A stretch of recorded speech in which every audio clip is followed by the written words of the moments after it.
From the golden age of storytelling, welcome to Truth Meets Fiction. And now, our feature presentation. And now, the Hall of Fantasy. Welcome to the Hall of Fantasy.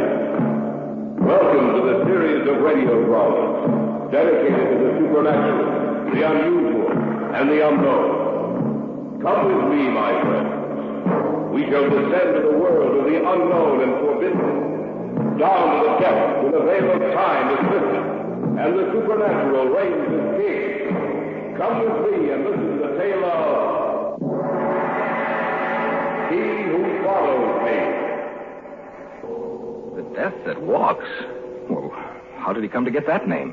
Because people around here have seen him at night.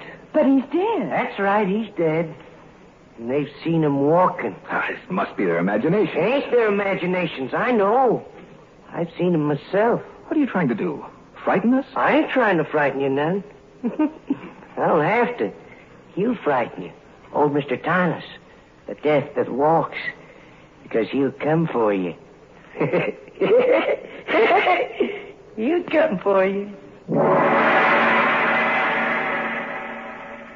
In just a moment, the Hall of Fantasy will present He Who Follows Me. And now for our story. Adapted for radio by Richard Thorne, entitled He Who Follows Me. I have before me the diary of a dead man. He and his wife were my best friends.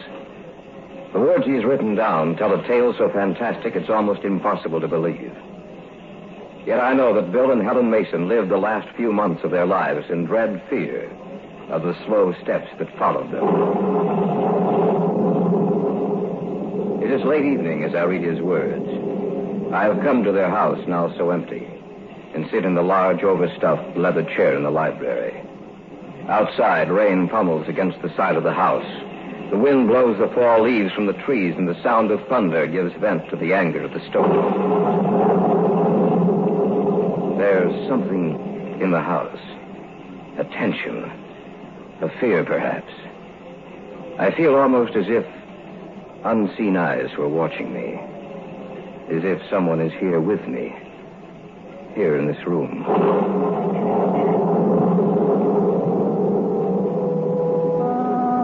And so I start to read his diary.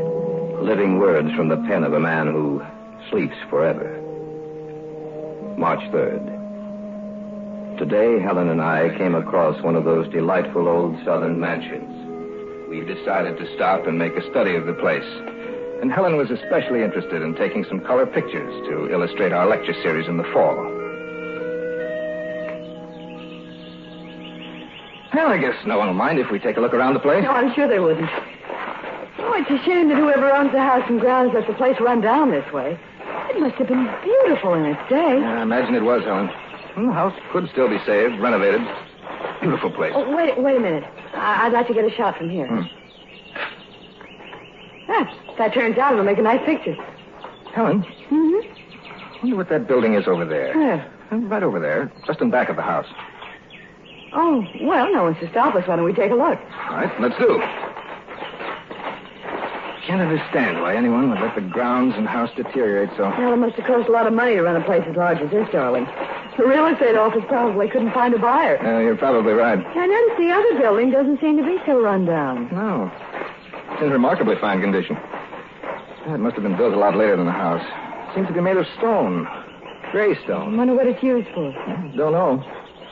Actually, I believe that someone lived in the old house not too long ago, and I think probably the second building was constructed during that time. Well, it's a crime to let a beautiful old place run down like this.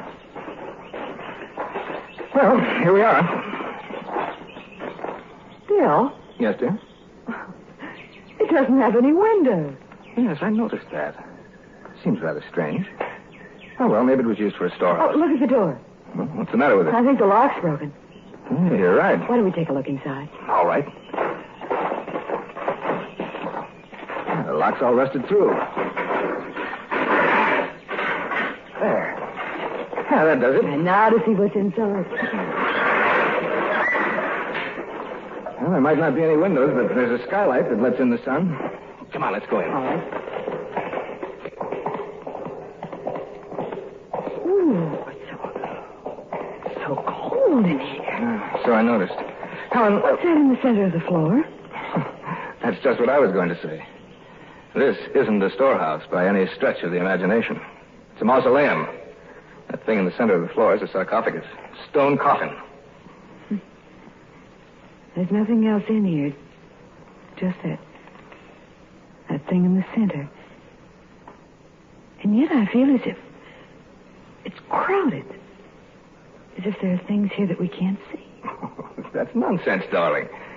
Hey, look, notice how the sun falls across the head of the sarcophagus. Yes, I wonder if we have light enough to take a picture. I doubt it, but you could try. Well, I might as well if it turns out that... What are you two doing in here? We noticed the lock was broken, and so we came on in.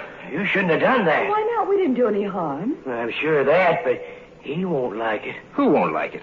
The thing that sleeps in that stone coffin.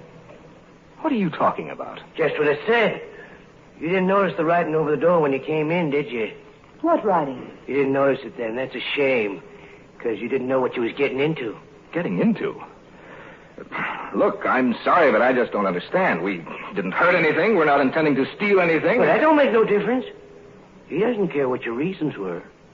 Who is he? They called him Mr. Thomas when he was living.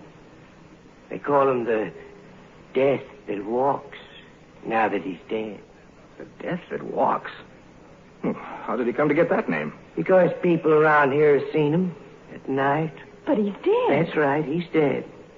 And they've seen him walking. Well, that must be their imagination. It ain't their imaginations, I know. I've seen him myself. What are you trying to do? Frighten us? I ain't trying to frighten you none. I don't have to. He'll frighten you. Old Mr. Thomas. The Death that Walks. I think we'd better go, Bill. You don't believe what I'm telling you. That's all right with me. I don't care what you believe, but you listen to what I'm saying now. If I was you, I'd get away from here as fast as I could. Not just from this place, but from the town, from this part of the country. Why? You want me to tell you a little of the story? Yes. All right. Maybe you'll believe me then. Old Thomas came here from someplace in Europe. I say old, but he really wasn't old. Just seemed that way. He brought the house and grounds here and had them cleaned up till the place looked like it was brand new.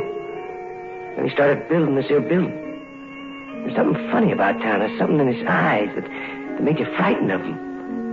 His eyes, they looked like the eyes of a dead man. He didn't act like anyone I ever knew. He was always talking about death. Always telling me he could come back after death. And I was the caretaker then, just like I am now. After this building was completed, I used to watch him at night when he'd come out here. It seemed like he was in some sort of a trance.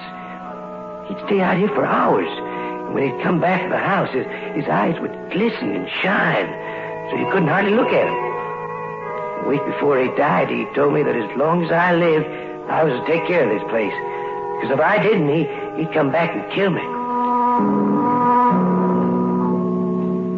And then he died. Just like that. And he was put in here, in this coffin. And one night, about 2 months later, when the moon was full, I heard a noise. And when I come out to look, I saw the door to this place opening, and him come out in the moonlight. I could hear his footsteps. It sounded queer and hollow-like. And I turned around, and I could see his face in the moonlight. Pale and pasty, sick-looking. And those eyes of his seemed like two burning coals of fire. He seemed to be looking at me. And I heard him say, "They have disturbed me, and the moon has awakened me. I shall follow them." That's what he said. And I heard it just as plain as you're hearing me. And then he vanished in the night. Towards morning, I heard his footsteps again. And I heard that big iron door closing. And I knew he was back. The next day in town, I heard that Alf Cummins had died the night before, screaming something about not meaning to go into the mausoleum. I knew who killed him. And that's all there is to the story? Oh, that's just part of it. It's happened again and again in the last 10 years since he's been dead. Folks around here say he'll follow you wherever you go if you come inside here. Well, in that case, why haven't you been killed? Because he needs me. He ain't going to kill me. But if I was you, I'd get out of this part of the country just as soon as I could. Let's go back to the hotel, Bill. Yes, all right, dear. You going to get away from here? Yes, we'd better get going. I wish I had been here when you come, but I was in town getting this lock. You can't go around leaving this door unlocked.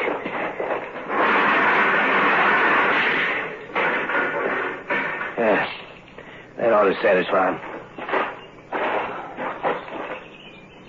There's an inscription, Bill. Yes, that's the writing, I mean. Got a nice sentiment, ain't it? If you enter here, into the realm of death, I shall follow you and bring him with me. March 3rd, later. I sit here and write these words. It's quite late and the moon has risen full in the sky. Helen is standing by the window looking out. For some reason, I am frightened.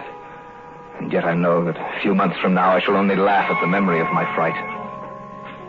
However, in the morning, I do believe that we will leave this place. All through? Yes, for tonight at least. I think we'll be leaving tomorrow, Helen. Oh, I'm glad. I don't believe the caretaker story, and yet I'm afraid. Yeah. It's a beautiful night. Yes, isn't it? That moon's so big and full that it could... Bill, Yes, dear? look down there at the street. There's a man down there. Oh, there's nothing to be... Bill! He's looking straight up at us and pointing to us. Look at his face, Bill.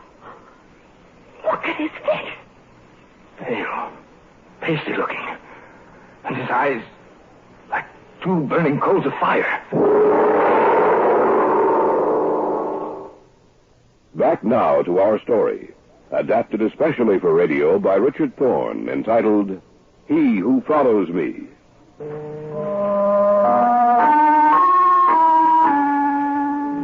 As I read these pages, the words stare up at me, and their formations bring to life a nameless terror which I feel all around me. Outside, the storm still rages, yet the sound of it fades from my mind as the terror in the pages of the volume I hold before me becomes increasingly apparent.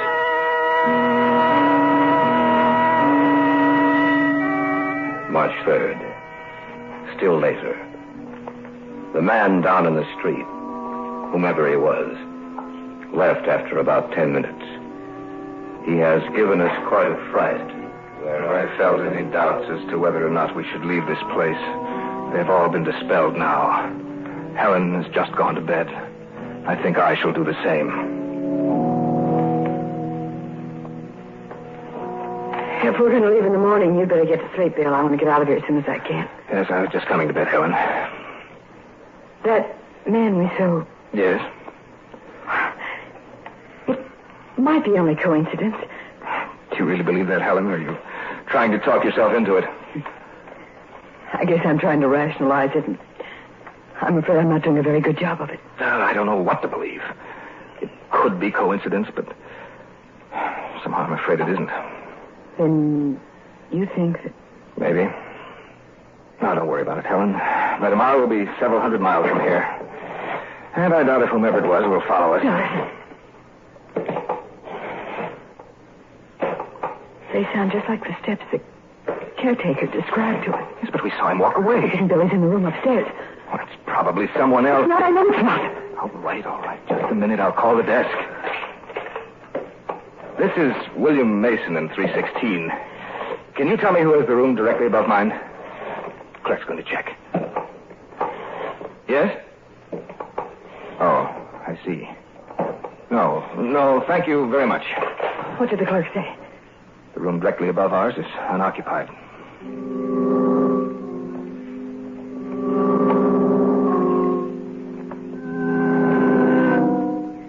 March 4th. We left the hotel a short time after we heard the steps. We went immediately to our car and drove all night and all day, and are stopping now in a motel almost 1,000 miles away. It's reassuring to know that he could not possibly follow us. I am very tired. I'll go to bed and get an early start in the morning.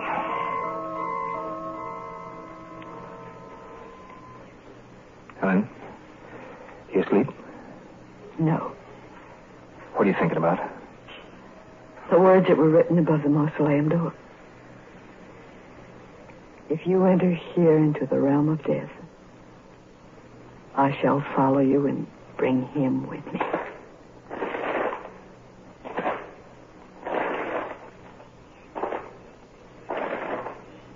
Bill? Yes, I hear them too. He couldn't possibly have come this far, could he? I don't know. What's the matter? Your face. Pressed against the window. It's not there I now. was there for just a few seconds. I saw it, Bill. The same man we saw last night outside the hotel. He was right outside the window.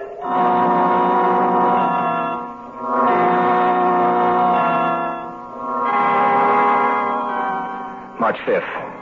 This morning when I went in to pay the bill, the man who owns the motel said a strange, pasty-faced man had been in earlier and told him to tell me that he would follow me.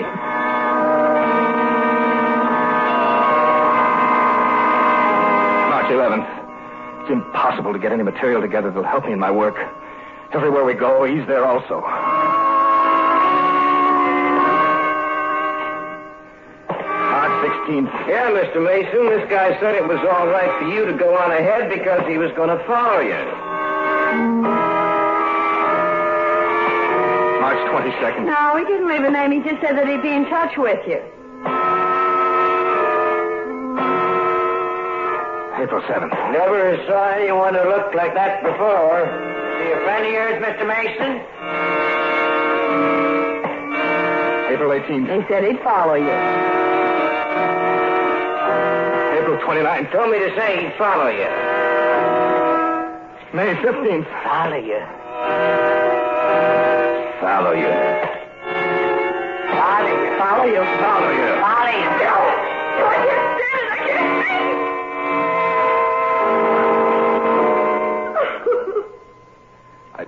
I wish there was something I could do, Helen, but there's nothing. I've done my best for Ocean, but I can't.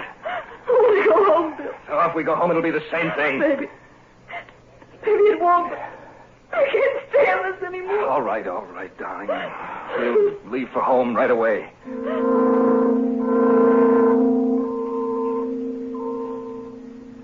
June 23rd. We arrived home this evening. I called Gary as soon as I could. He said he'd be out within the hour to see us.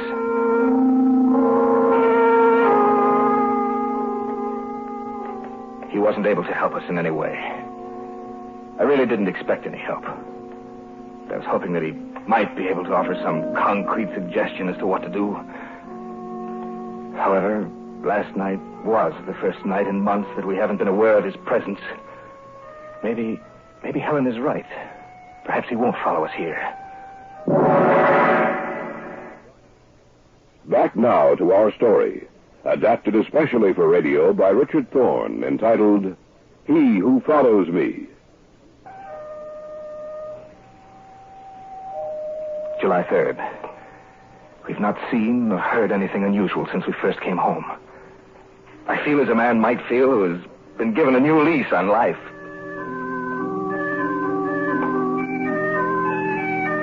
July 10th. Still nothing.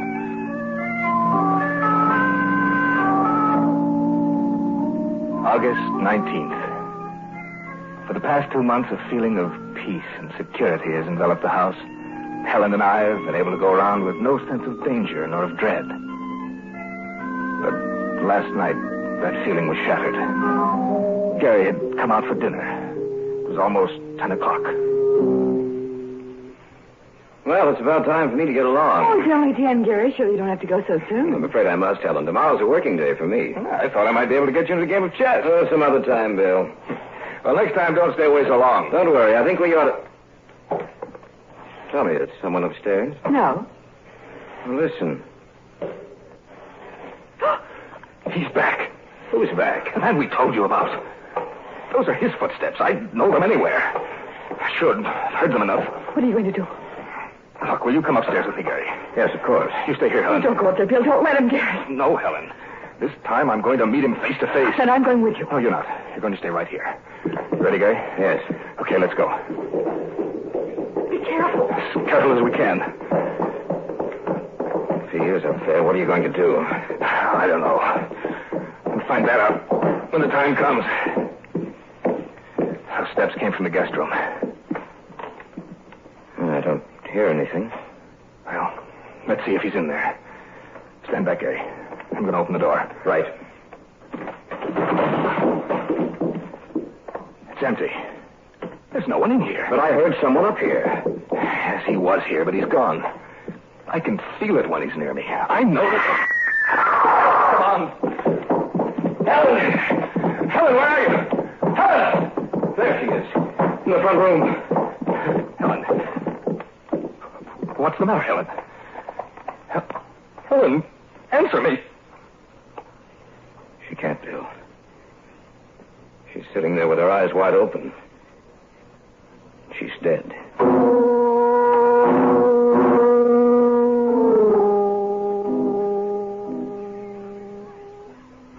August 23rd. We buried her today. As I sit here in the empty house writing this, I know that Thomas will come for me, too. I am writing this in the hope that someone will find it, read it, and maybe understand my death. It's lonely here, yet suddenly I have the feeling that I'm not alone.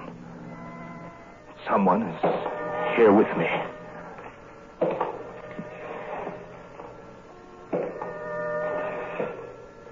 He is here, in this room with me. I'm afraid to turn and meet him. To have those eyes of his burning into me. And yet I must. I pray that someone reads this. Perhaps he will...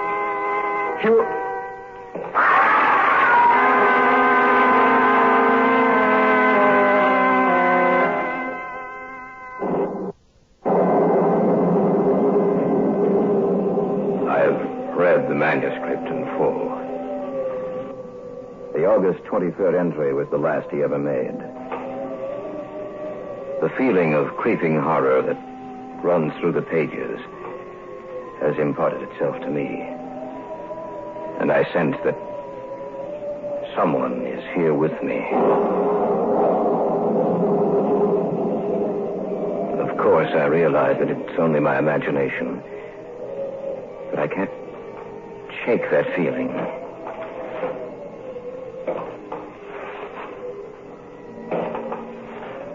There is someone here.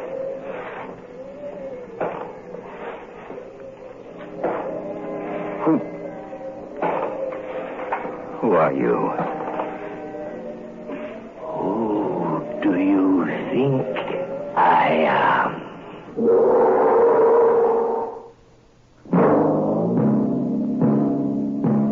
So runs tonight's tale of the unusual, the terrifying, the unknown. Join us again when next we journey down the corridors of the Hall of Fantasy to hear another strange tale of the supernatural. All characters and events portrayed in these programs are fictional, and any similarity to actual events or persons, living or dead, is purely coincidental.